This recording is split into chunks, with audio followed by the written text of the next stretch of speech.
हमारे साथ इस वक्त केशव अग्रवाल जी हैं। केशव अग्रवाल जी जो हैं कोचिंग फेडरेशन ऑफ इंडिया के मेंबर भी हैं और पूरी संस्था संभालते भी हैं। सर एक बात बताइए, जो अभी सीजेआई की तरफ से नीट केस में जो एक बहुत ही पर्टिनेंट सवाल पूछे गए हैं, उससे पहले तो मैं ये पूछना चाहूंगी आपको केस किस दिशा में जाता हुआ दिखाई दे रहा है इस वक्त?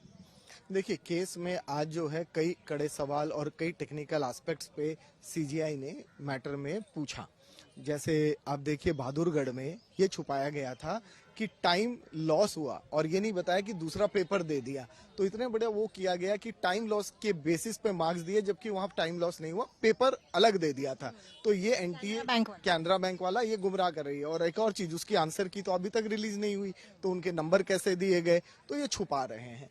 दूसरी बात अब आ जा रही है कि ये 24,000 बच्चे जो कहा जा रहा था वो 15,000 पे आ गए। ये कह रहे 15 नहीं किया था।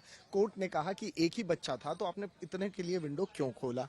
तो आप कह रहे हैं ये जो 9 और 10 अप्रैल को जो विंडो खोली गई दोबारा री एप्लीकेशन करने के लिए, उसमें 15,000 बच्चे सामने आए हैं, ये कह ये और उसमें से लगभग 38 बच्चे 600 प्लस हैं।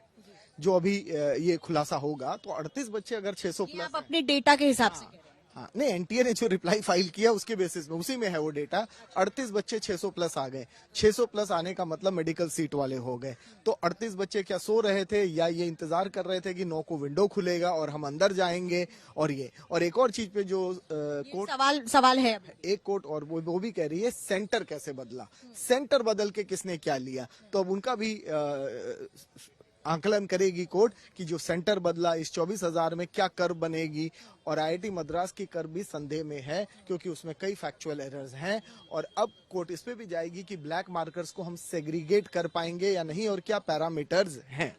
आईआईटी मद्रास की रिपोर्ट की आपने बात की, क्योंकि इन्होंने जो बेल कर्व निकाला है वो 24 लाख बच्चों के लिए निकाल दिया है। कोर्ट में ये भी बोला गया कि आपने 1,08,000 बच्चों का बेल कर्व क्यों नहीं निकाला, शायद उसमें 2-3 हजार की रैंक इन्फ्लेशन दिख जाती। उसका एक्सप्लेनेशन? ऐसा नहीं है, वो 24 लाख नहीं, उन्होंने टॉप 1.4 लाख लेके कर्व बना दिया है और उस कर्व को रैंडमली प्लॉट कर दिया। हमारा ये कहना है कोर्ट में कि उस कर्व से आप कैसे निकाल सकते हो? इतने बड़े डाटा में अगर 1-2% वेरिएशन भी होती है तो वो पता नहीं चलेगा। डाटा थोड़ी बताएगा कि इसमें से टेंटेड है या नहीं है। वो मिलेंगे ब्लैक मार्कर। सेंटर क्या था, बच्चे का बोर्ड का स्कोर क्या था। जैसे एक ऐसा भी केस है जो बोर्ड में फेल हो रखा है और गुजरात टॉपर में है, 705 नंबर आ रखे हैं, तो ये ब्लैक मार्कर्स। अब उस बच्चे ने क्या री विंडो में भरा, क्या उस बच्चे ने अपना सेंटर चेंज किया था, सिटी मतलब जो है। तो ये सब पहलू पे डीपली कोर्ट जा रही है, बहुत माइन्यूट बातों पे जा रही है, जिनका मीडिया उठाता रहा पॉइंट, लेकिन अभी तक कोर्टों में नहीं उठा।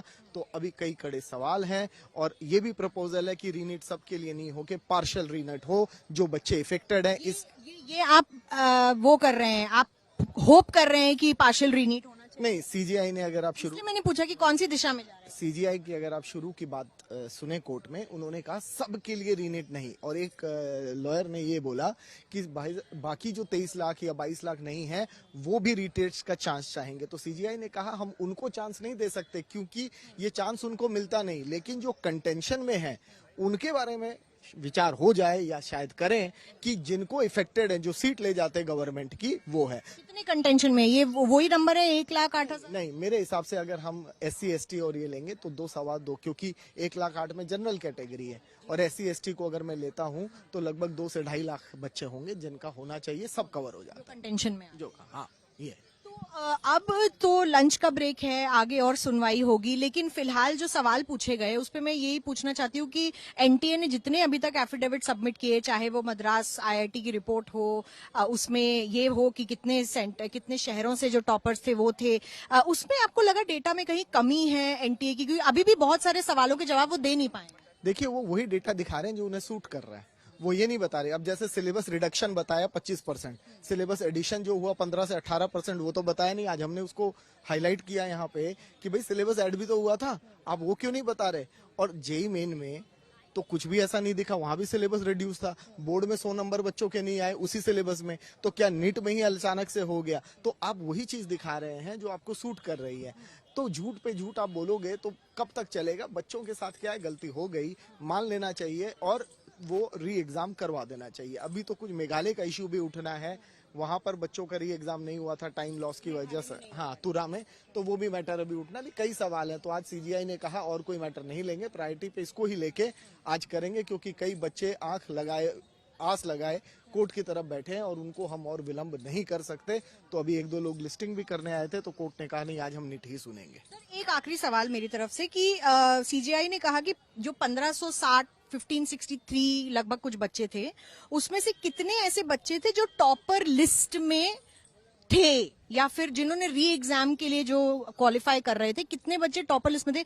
इसका डेटा भी एनटीए नहीं दे पाई, क्योंकि उसमें सिर्फ 813 बच्चों ने एग्जाम दिए थे। हाँ, अभी इसमें भी सब गोलमाल है।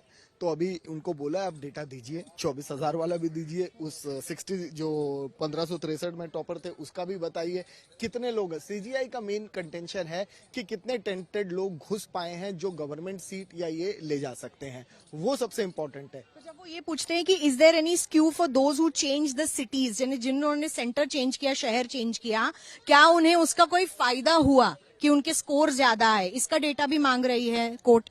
देखिए, मांग रही है, और अंत में ये भी होना चाहिए हमारे हिसाब से कि सारा डेटा दे दो, सब पब्लिकली देख लें। आपने टॉप 100 का रिलीज किया था, उस पे कितने सवाल और बवाल हो गया है। अब पूरा रिलीज कर दोगे तो पता नहीं क्या क्या और निकलेगा। मतलब 13 लाख क्वालिफाई। हाँ, वो है, और नहीं है तो कम से कम आप 1.5 से 2 लाख 500 प्लस का कर दो, जहाँ सारी लड़ाई है।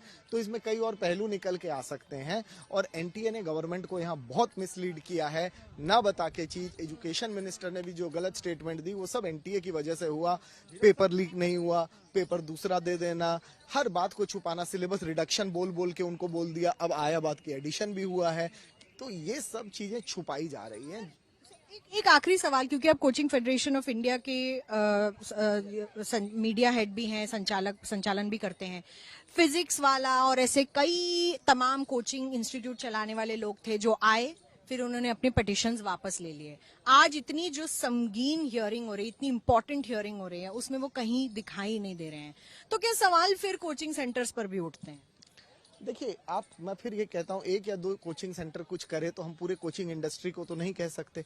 तो इसीलिए आप ये समझिए कि अगर किसी ने किया और तब बच्चे मानते थे वो हमारे मसीहा हैं, और आज वो नहीं आ रहे, किसी वजह से नहीं आ रहे, एक ने पिटीशन वापस ले ली, अब आप कह रहे हैं हमें तो नहीं पता, ये उनका अपना पर्सनल वो है, वो आए ना आए, बच्चे उसका जज करेंगे कि कौन उनके साथ कब खड़ा था, कब नहीं खड़ा, क्या कोई फायदा लेना था। ये सब एक प्रश्न चिन्ह इसलिए बन जाते हैं क्योंकि लड़ाई में मौका देख के सब आ जाते हैं, लंबा चलना बड़ा मुश्किल है।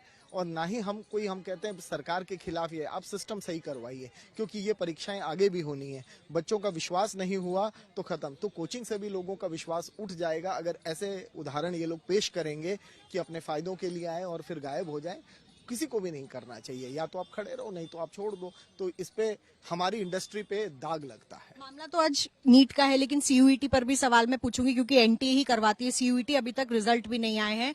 री एग्जाम की डेट दी थी 19 जुलाई तक की, 15 से 19, तो वहां पर भी अभी सवाल खड़े हो रहे हैं। बहुत सवाल खड़े हैं, आंसर की गलत, बड़ा सवाल।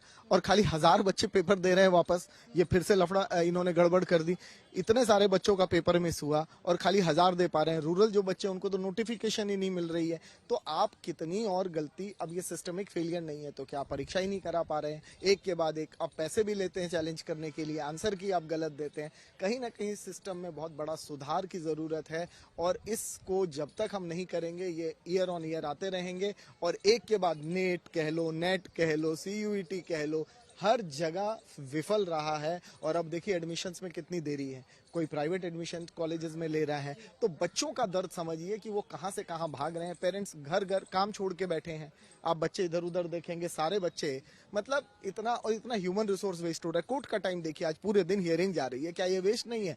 तो A to Z government machinery लगी है, उनके लॉयर लगे हैं। तो यहाँ सिस्टम ठीक होगा तब जगह होगा, और ये ब्लेम गेम भी खत्म करना पड़ेगा। धन्यवाद हमसे बात करने के लिए, क्योंकि ये बहुत ही इम्पोर्टेंट मैटर है। और नीट को लेकर जिस डायरेक्शन में कोर्ट इस वक्त जा रही है, बहुत माइन्यूट सवाल पूछे जा रहे हैं, लेकिन कोचिंग फेडरेशन ऑफ इंडिया जैसे जो तमाम और कोचिंग इंस्टीट्यूट्स थे, फिजिक्स वाला के अखलाक पांडे, उन्होंने जो है अपना जो कोर्ट में याचिका थी वो वापस भी ले ली। तो बहुत ही जेन्युइन लेवल पर अब ये केस चल रहा है, जिसका जो है इंस्टेंट सोल्यूशन तो नहीं है, लेकिन हर चीज पर ध्यान दिया जा रहा है, क्योंकि वो बच्चे जिन्होंने एग्जाम देकर अच्छे स्कोर लिए, वो बच्चे जो टेंटेड सेंटर से निकले हैं, दोनों चीजों पर ध्यान देकर ही कोर्ट अपना फैसला सुना सकती है। सचिन चंदोक के साथ मिलन शर्मा, आज तक।